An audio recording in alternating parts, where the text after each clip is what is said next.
Here's a super common scenario. You're looking for a simple way to pass your home on to your children without the hassle of probate.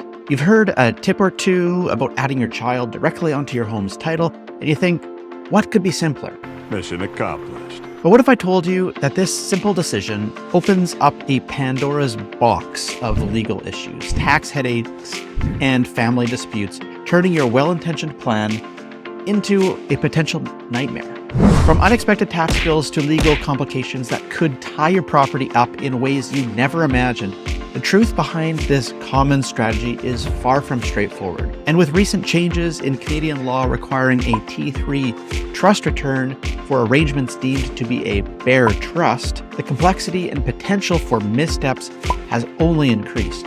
So in this video, I'll dive into why adding your child onto your home's title to bypass probate might not be the smart shortcut that you think it is.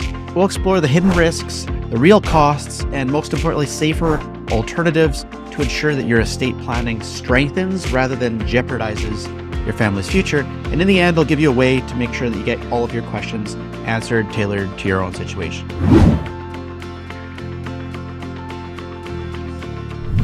Hey everyone, I'm Steve Willems. I'm a wealth advisor out here with the Willems Wealth Planning Group in Abbotsford, BC. We started this channel to give you the tools and insights you need for a successful retirement, from arranging your investments and your income streams to ideally slashing your tax bills along the way. So as we begin to unpack this myth, it's crucial to understand why adding a child to the title of a home has become a seemingly attractive option for so many. I mean, at its core, this strategy appeals to the fundamental belief of simplicity and efficiency in estate planning. No one likes the idea of their loved ones being entangled in legal procedures or facing hefty fees just to receive what's rightfully theirs. This sentiment, coupled with the goal of ensuring a smooth transition of assets, fuels the popularity of this specific approach. But why has it become so common? I think there are a few reasons. First, there is this general aversion to probate that's often viewed as a lengthy and costly process. It's also public.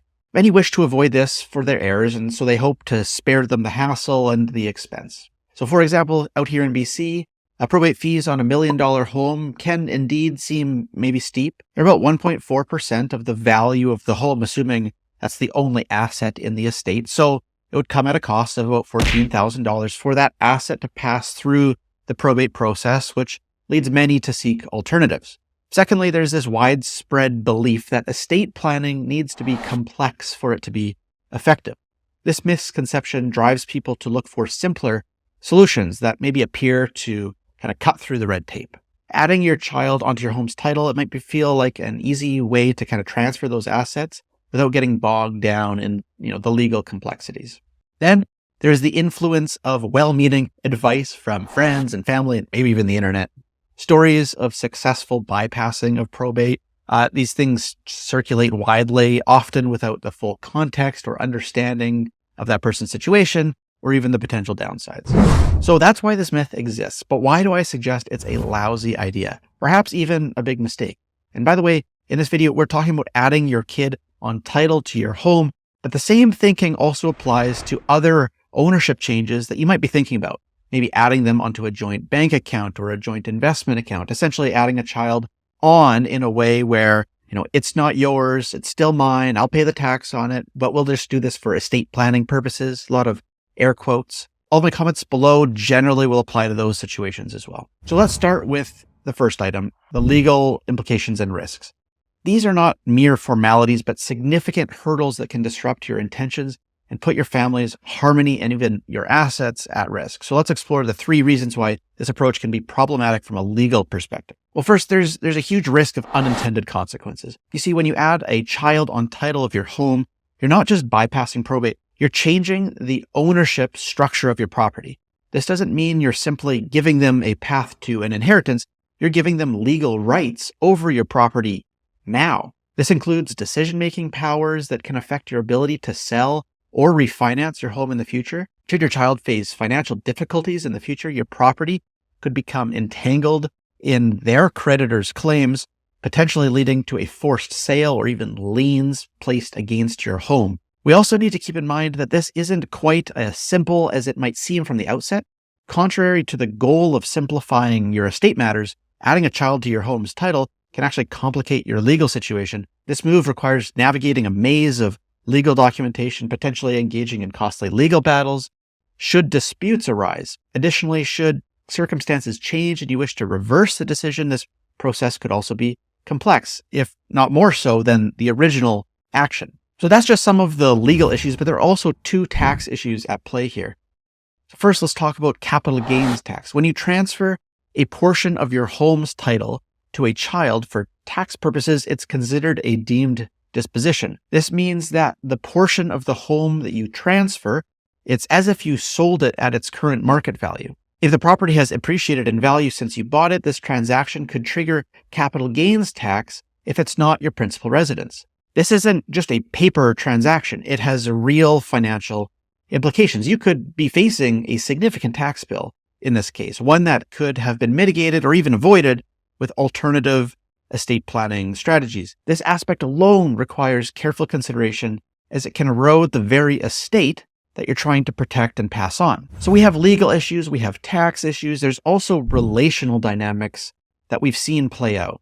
Firstly, there's the potential for family conflict that just can't be understated. Introducing an asset as significant as your home into the equation in a way that seems to favor one child over others can lead to feelings of inequality and resentment even among these siblings. What's intended as a practical move for estate planning purposes can be perceived as a statement of preference or of trust. And often this can even ignite disputes or even the possibility of lasting kind of discord amongst your loved ones. The harmony and the unity of a family are priceless, and the risk of jeopardizing this for the sake of avoiding probate fees should be carefully considered. Secondly, there's the impact on your child's financial independence that you got to think about. By adding a child's name onto your home's title, you're not just linking them to a valuable asset, you're also potentially affecting their ability to manage their own finances. Most people don't think about this. This move can influence their eligibility for loans, as lenders may view their share in the property as a liability more than an asset. Moreover, it could even complicate their tax situation and their own financial planning, adding layers of obligation and complexity that they might not have been prepared for or even desire. So a pile of reasons to not do this type of water cooler planning. So what should you do instead? Well, the good news is that there's a few safer and more effective estate planning strategies that can help you achieve your goals without those unintended consequences. Firstly, consider your legal alternatives. A well-crafted will is the cornerstone of any estate plan, and so it's ensuring your assets are properly distributed according to your wishes, under the guidance of an executor, a person that you trust. Now, beyond a will, there's other tools at your disposal. Living wills would be the first. These are tools that allow you to transfer the ownership of your assets into a trust during your lifetime. You maintain control over those assets as a trustee, and upon your passing, the assets are going to be transferred to a designated beneficiary by your successor trustee. This bypasses probate entirely, and it offers a seamless transition with less public exposure. Second, testamentary trusts are another option. These are created within your will, and they come into effect upon your death. And they offer a way to manage and distribute your assets according to specific terms that you've set. This can be really helpful for providing for minors or perhaps managing complex family dynamics, should they exist. The third option is just joint ownership with rights of survivorship. In certain contexts, joint ownership might still make sense, particularly between spouses, of course. This arrangement can allow the surviving owner to automatically inherit the other person's share of the property upon their death, again, bypassing probate. However, this really should be considered carefully, as we've talked about with legal advice due to its implications. Now, the second piece is the importance of professional advice here, as you can see, can't be overstated. Estate planning is not a DIY project. It's not something you just do on the weekends from time to time. Each family situation is completely unique, and ironically, everyone views their situation as simple. It's like how everyone assumes they're an above average driver. It's mathematically impossible for that to be true. And when it comes to estates, the laws governing estate planning and taxation, they're complex, they're ever-changing, they're also different from province to province. So consulting with experts in your area and financial planners specializing in these areas can provide you with a tailored plan that actually aligns with your financial and your personal goals. When you do this properly, you're going to ensure that your assets are protected and passed on as you intend. You're going to ensure that your family dynamics are considered and respected.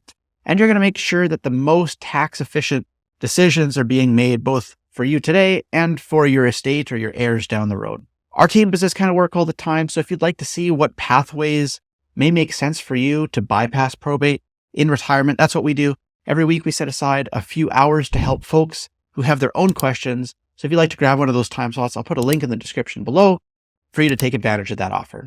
So while the idea of adding a child onto your home's title might seem like a simpler solution, the potential legal, tax, relational ramifications make it clear that there are probably better options available. After you explore the legal alternatives, you seek some professional help, you can create a comprehensive estate plan that's going to ensure that your wishes are honored and that your loved ones are cared for without any unnecessary complication. Hey, that's all for now. Hope that was helpful. If it was, consider liking or subscribing or sharing this video with someone who you know is maybe thinking through this common trap. Otherwise, I'll see you in the next video.